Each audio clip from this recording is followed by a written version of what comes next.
Hi అండి, నేను మీ Sajida. Welcome to Sajida's kitchen. ఇవాళ మన రెసిపీ వచ్చేసి సగ్గుబియ్యం క్యారెట్ హల్వా. చాలా చాలా బాగుంటుంది.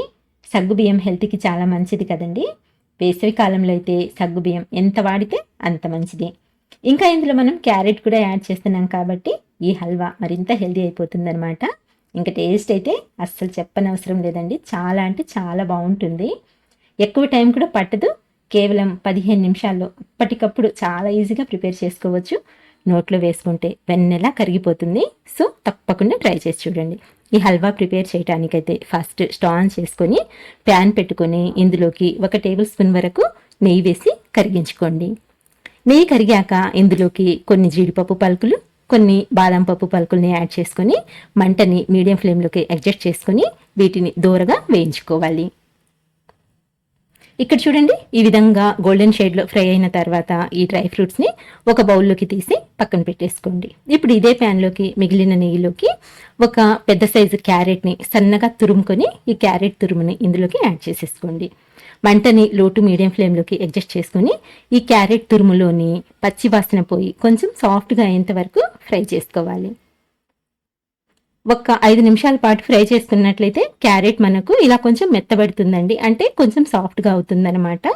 ఒకసారి చెక్ చేసుకోండి. ఇలా చెక్ చేసుకున్నప్పుడు ఈజీగా కట్ అయిపోతుంది అనమాట. ఇక్కడ చూస్తున్నారు కదండి, ఈ విధంగా ఇలా ఈజీగా కట్ అయితే మనకు క్యారెట్ ఉడికినట్టేనండి. ఇప్పుడు దీన్ని కూడా మనం వేరొక బౌల్లోకి తీసేసుకుందాము.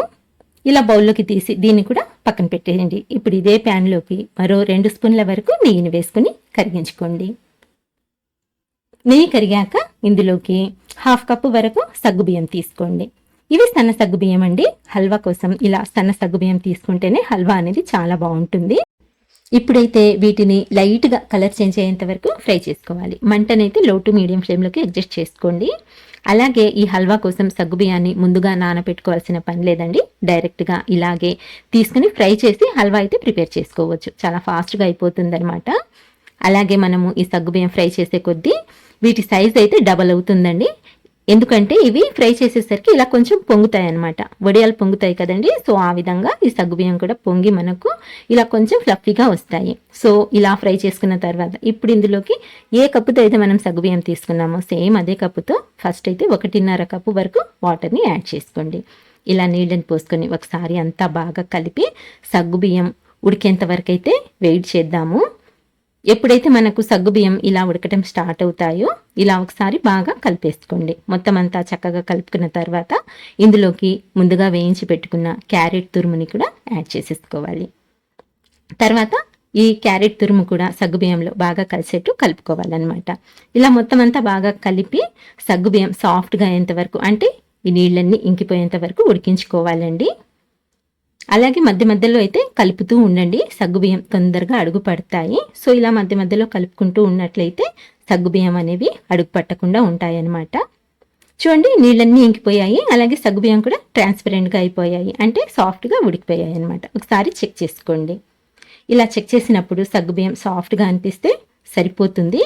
లేదా ఒకవేళ మీకు కొంచెం పచ్చిగా అనిపించినట్లయితే ఇందులోకి మరొక 1/2 కప్పు వరకు నీళ్ళని పోసుకోండి, సరిపోతుంది. ఎక్స్ట్రా నీళ్లు వేస్తే పాడైపోతుందో అన్న డౌట్ కూడా అవసరం లేదండి. ఏం కాదు, చాలా పర్ఫెక్ట్గా కుదురుతుంది.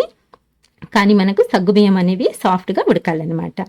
సో ఈ విధంగా సాఫ్ట్గా ఉడికించుకున్న తర్వాత ఇందులోకి సేమ్ కప్పుతో 1 కప్పు వరకు బెల్లం తురుముని వేసుకోండి. తురిమిన బెల్లం అనమాట. ఇక్కడ మనం తీసుకున్న క్వాంటిటీకి 1 కప్పు బెల్లం అయితే స్వీట్నెస్ కరెక్ట్గా సరిపోతుందండి. ఇప్పుడు ఈ బెల్లాన్ని కూడా హల్వాలో బాగా కలిసేలా కలుపుకోవాలి. నేను ఇక్కడ క్వాలిటీ బెల్లం తీసుకున్నాను కాబట్టి డైరెక్ట్గా బెల్లం వేసేసానండి. ఒకవేళ బెల్లంలో ఏమైనా నలకలు లాంటివి ఉంటే మీరు కొద్దిగా వాటర్ని యాడ్ చేసుకొని కరిగించి ఫిల్టర్ చేసి తీసుకోండి, సరిపోతుంది. ఇందులో మనకు బెల్లం కరిగేసరికి హల్వా అనేది ఇలా కొంచెం పలచబడుతుంది అనమాట. సో దీన్ని కొంచెం అటు ఇటు కలుపుకుంటూ 1-2 నిమిషాల పాటు లో టు మీడియం ఫ్లేమ్ మీద ఉడికించుకోండి. ఇలా కొంచెం దగ్గరికి వస్తుంది. చూడండి, కన్సిస్టెన్సీ అయితే ఇలా ఉంటుందన్నమాట. సో ఇప్పుడు ఇందులోకి మంచి ఫ్లేవర్ కోసం 4 యాలకుల్ని అప్పటికప్పుడు దంచి వేసుకోండి. ఫ్లేవర్ బాగుంటుంది. అలాగే మరొక స్పూన్ నెయ్యి వేసుకోండి. ఫైనల్గా నెయ్యి వేసుకున్నట్లయితే ఫ్లేవర్ అనేది చాలా బాగుంటుందన్నమాట. ఇప్పుడు ఇవన్నీ బాగా కలిసేట్టు కలిపేసుకోండి. తర్వాత మనం ముందుగా వేయించి పెట్టుకున్న డ్రై ఫ్రూట్స్ని కూడా ఇందులోకి యాడ్ చేసుకొని ఇవి కూడా హల్వాలో బాగా కలిసేలా కలుపుకోవాలి. ఇలా అంతా బాగా కలుపుకున్న తర్వాత కన్సిస్టెన్సీ అనేది చెక్ చేసుకోండి. ఇలా ఉంటుందన్నమాట. ఇలా కొంచెం లూజ్గా ఉంటుంది. ఇదే కన్సిస్టెన్సీలో స్టవ్ ఆఫ్ చేసేయాలండి. ఎక్కువసేపు ఉడికించకూడదు, ఎందుకంటే ఈ హల్వా చల్లారేసరికి ఇంకాస్త థిక్గా అవుతుందన్నమాట. సో అందుకని చెప్పేసి వెంటనే స్టవ్ ఆఫ్ చేసేసి పక్కకు తీసేసుకోండి. కాస్త చల్లారిన తర్వాత చూపిస్తున్నాను చూడండి. హల్వా అయితే ఇలా ఉంటుందన్నమాట. పూర్తిగా చల్లారిన తర్వాత పర్ఫెక్ట్గా మనకు హల్వా అయితే రెడీ అయిపోయిందండి. సో మీరు కూడా తప్పకుండా ట్రై చేయండి. చాలా అంటే చాలా టేస్టీగా ఉంటుందండి. ముఖ్యంగా ఎండాకాలంలో పిల్లలకి తప్పకుండా చేసి పెట్టండి. చాలా బాగుంటుంది కాబట్టి పిల్లలు కూడా ఇష్టంగా తింటారు. అలాగే హెల్త్కి కూడా మంచిదన్నమాట. పిల్లలనే కాదండి, ఇంట్లో అందరూ హ్యాపీగా తినొచ్చు. చాలా బాగుంటుంది. సో ఫ్రెండ్స్, ఇదండి ఇవాల్టి రెసిపీ. నచ్చినట్లయితే లైక్ చేయండి, షేర్ చేయండి. అలాగే మన ఛానల్ని ఫస్ట్ టైం చూస్తున్నట్లయితే మర్చిపోకుండా సబ్స్క్రైబ్ చేసుకోండి. ఇంకొక మంచి రెసిపీతో మళ్ళీ కలుస్తాను. అంతవరకు బాయ్ అండి. Thank you for watching.